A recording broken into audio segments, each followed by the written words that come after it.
Winston Churchill once said, "The further backwards you look, the further forwards you can see. The further backwards you look, the further forwards you can see." And tonight we are very privileged to have as our distinguished guest Singapore's former Minister Mentor Lee Kuan Yew, who is uniquely placed to help us look both backwards and forwards. Mr. Lee, as you all know, has been a central figure in many of the milestones of our history. You've heard from our CEO, Peter Bozer, how when Shell set up the first refinery in Singapore, that was in 1961, just 2 years after Singapore gained self-government with Mr. Lee at the helm. So a clear link between Singapore and Shell going backwards. But I think many of us will also be very keen to hear from him how he sees the future of energy shaping up, looking forward, and how he sees that playing out in this part of the world especially. So thank you for being with us, Mr. Lee. We want this to be a very sort of open and interactive discussion, and let me get the ball rolling by referring to the United Nations prediction that sometime tomorrow, October 31st, somewhere on the planet, the 7th billion baby is likely to be born. According to the UN, every second, 5 new babies are added to the planet. Now, Mr. Lee, I know, will lament that it's not happening at this pace in Singapore, giving rise to a whole host of other problems, but that's an issue for another day. Because based on those global trends, our scenario planners tell us that we could have 9 billion people on the planet, with obvious implications for the demand for food, for water, and of course for energy.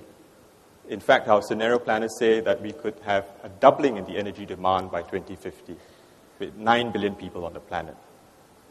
So I'd like to ask Mr. Lee to tell us a little bit about how he sees the future of energy shaping up. Because apart from energy demand doubling, the climate change experts also tell us that we will need to cut our CO2 emissions in half if we need to avoid the most serious implications of climate change. And all of you have seen the dramatic pictures coming out of Thailand over the last few days. And while we can't say that the flooding is caused directly by climate change, it does give us a glimpse of what dramatic climate change and extreme weather events might look like, and how communities might have to grapple with those kinds of challenges. So, Mr. Lee, could you give us your thoughts on this challenge that people are calling the 9 billion people challenge, and how you see it playing out in Asia?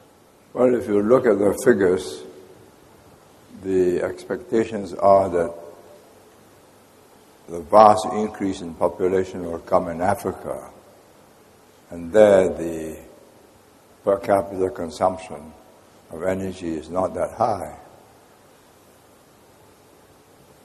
Of course, if they get up to the levels of the developed countries, then the world is in for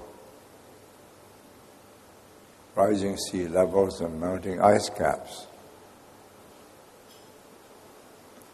What is noticeable is that the developed countries are having trouble replacing the populations. And so you have this strange phenomenon of people from underdeveloped countries moving into developed countries for a better life. If you take Singapore, we have a fertility rate of 1.15. In other words, 1.15 babies per woman. That means half the population in one generation.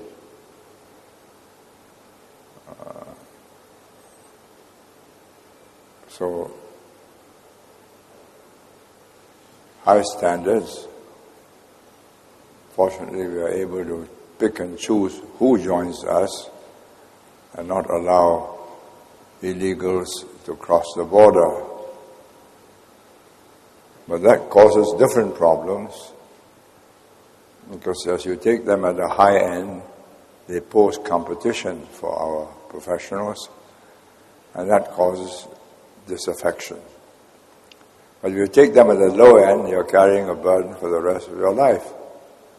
So it's a difficult problem with no easy solutions. But one thing is sure, We cannot stay put or we'll be an aging and diminishing population like Japan. So I don't see vast hordes of Africans being able to cross the seas to get to Singapore. Mr. Lee, I think the challenge of future energy plays out quite prominently in Asia, with China, India expected to double their energy demand by 2050. And some people are concerned that the future energy challenge might also be a security and geopolitical one. How concerned are you about this, and how do you see this playing out? Both China and India have rational governments.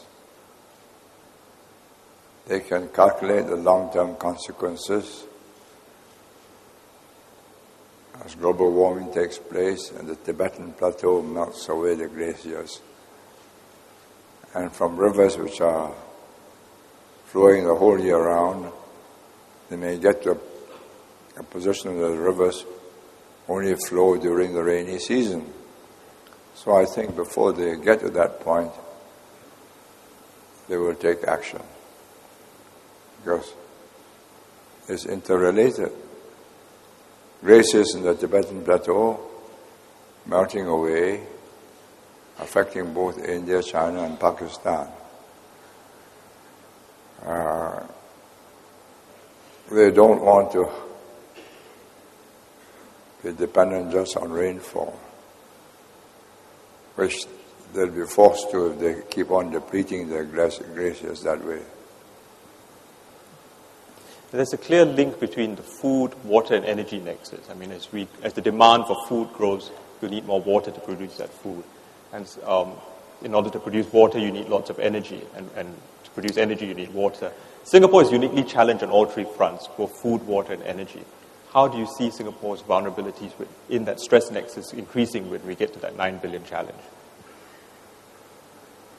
No, I don't think we can connect Singapore to that 9 billion challenge, because we don't have porous borders. And we can solve our problems as we have seen how the Israelis have solved our problems by drip irrigation, minimal use of water, maximum production of fruit and vegetables.